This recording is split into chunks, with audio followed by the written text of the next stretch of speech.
Good day, everybody, and welcome to another edition of the Military and Foreign Affairs Network. I am your host, the voice of reason.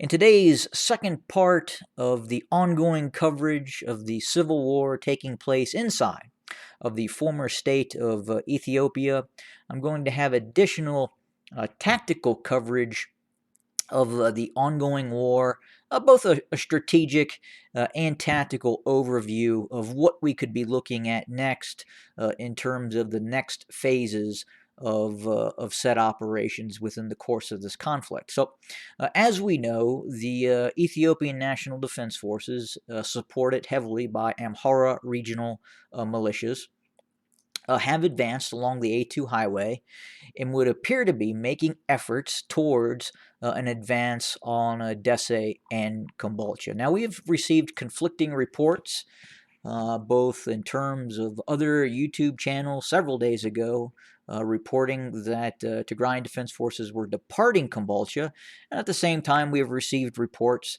that Kombolcha was being reinforced by additional forces from the Tigrayan Defense Forces. So, again, given the situation on the ground, it's very difficult to figure out, in fact, what is going on. But the information that Military and Foreign Affairs Network is receiving is that the main strong points for the Tigrayan Defense Forces could in fact be near Weldia. And again, we've heard reports prior, even before the capture of Desse and Kombolcha, that Weldia was being fortified for possible defensive operations, even prior to the Tigrayan Defense Forces even capturing Desse and Kombolcha. And frankly, I was under the impression that it was going to take a significant period of time to even for even the Tigrayan Defense Forces to capture Desse in Kombolcha, and I wasn't even certain that they would be even able to capture both of them. And I thought at the time one would be a significant outcome, and they were able to capture both of them. Now, the issue now is, are they going to be able to hold Desse and Kombolcha? And again, it's a fairly big piece of area that is heavily inhabited by individuals who may not completely support the Tigrayan Defense Forces. Now, with that being said, there are areas of opportunity for the TDF to mount a fairly significant defensive operation in case the Ethiopian National Defense Forces were to make an advance on Kombolcha or Desse. But again, fairly significant area in terms of the size of the city, but the terrain would definitely give the Tigrayan Defense Forces the advantage if they had time to properly prepare for defensive operations. And we are unsure if that's actually occurred. Now, with that being said, we do know that the areas near Weldia have been prepared for defensive operations. And as the Ethiopian National Defense Forces were to proceed past Gashina, and then obviously along the B-22 highway and along the A2 highway, it could be an incredibly challenging endeavor and very expensive endeavor in terms of human life to seize control of Weldia by the Ethiopian National Defense Forces. I could envision Weldia at some point being the Tigrayan Stalingrad. Again, if you look at the area near Weldia, again, very mountainous. We have dry riverbeds and bridges that could be blown. And again, I don't know the status of this area here in terms of if there is actually water currently presently there. But again, as you can see, they would have to, at least coming from the B-22 highway, once they go past Gashina and they get past Dabat, again, it becomes very, very challenging.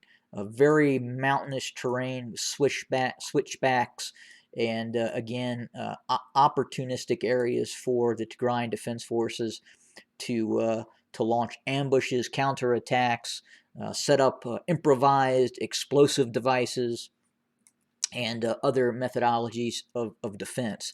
And then again, as they attempt to work their way around towards Waldea, again, it becomes incredibly challenging as they're going over some fairly flat land and on either sides of their flanks, they're facing fairly significant mountainous terrain that the Tigrayan Defense Forces prefer to launch hasty counterattacks in this sort of terrain that could cause significant casualties as they approach Waldea. And then as you get to Waldea itself, again, you're crossing very defendable terrain. Again, this is kind of coming from the Gashina part. And again, massive terrain features. You have dense urban environments that, at least in military and foreign affairs networks' opinion, this area should be fortified to the maximum extent, and urban warfare should take place for this city, urban defense. And again, if they're coming from the south along the A2 highway, again, same situation. Very defendable terrain that the Tigrayan Defense Forces excel in, especially in this mountainous terrain. It's heavy foliage that could prevent drone operations from observing certain targets. And again, it's a very difficult terrain to advance in. Again, you're coming from fairly flat terrain, and then you're pushing up terrain features that could be very heavily fortified. And we anticipate that the Tigrayan Defense Forces have in fact fortified these areas from multiple directions. And again, this whole area is very mountainous, with only a few access areas into Waldea that could be heavily defended. And then, as you know, as they were to move further north, again, the terrain continues to be very hilly, very mountainous, and it is the type of terrain that the Tigrayan Defense Forces prefer to operate in. And I'm not even going to discuss operations in the Tigray region as of yet. As we know how that turned out in the past. When the Ethiopian army attempted to occupy the Tigray region, it became a hornet's nest of casualties, and eventually they were evicted and turned tail and ran from the Tigray region. But again, right now, just focusing on the challenges that would take place near Waldea would be very significant for the Ethiopian National Defense Forces. And again, as they move further north and further towards the Tigray region, again, you're leaving the center of power, the center of gravity, where drones were operating very quickly out of Addis Ababa, and you're getting closer and closer to the Tigrayan Defense Forces basis of power. And again, that is going to probably prove to be very difficult for what has in the past been a fairly incompetently led Ethiopian National Defense Forces. And past performances are indicative of future results.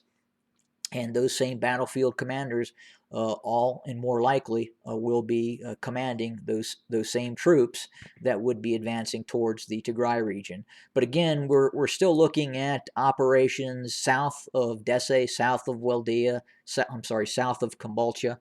And again, these two cities have not, to our knowledge, have fallen to the Ethiopian National Defense Forces. There were some erroneous reports 3 days ago coming in that, again, the Tigrayan army was leaving Kombolcha and Dessie. And again, we had received reports. In fact, it was just the opposite. It was being fortified. Now, could that be an issue where the Tigrayans, the Tigrayan army, the Tigrayan Defense Forces are taking much needed supplies and equipment that was in Kombolcha and taking it and moving it north?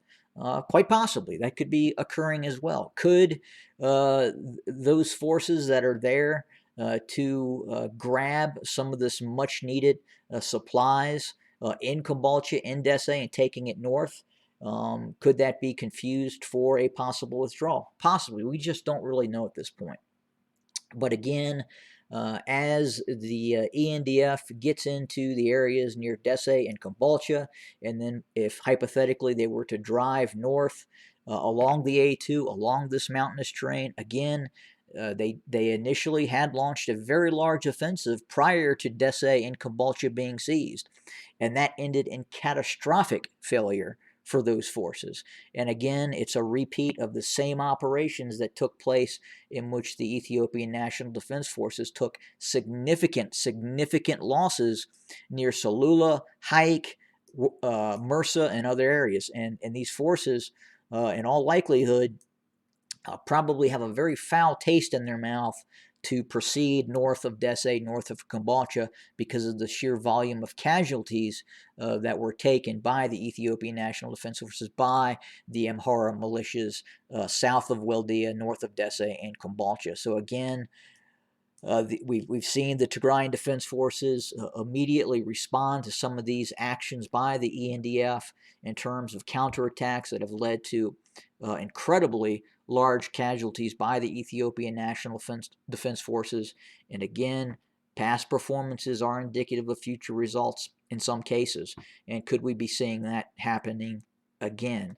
Very possible. But again, right now, given the nature of the conflict, unfortunately, the former state of Ethiopia and the former prime minister of Ethiopia, I would define him now more or less as a warlord attempting to hold on to his country, is going to face significant multi-year difficulties in the ongoing civil war taking place in that country. You have the Oromo Liberation Army actively going against Abiy Ahmed, and then obviously you have a very powerful Tigrayan Defense Forces supporting that as well. So the future does not look bright, both economically and militarily, for the Abiy Ahmed regime.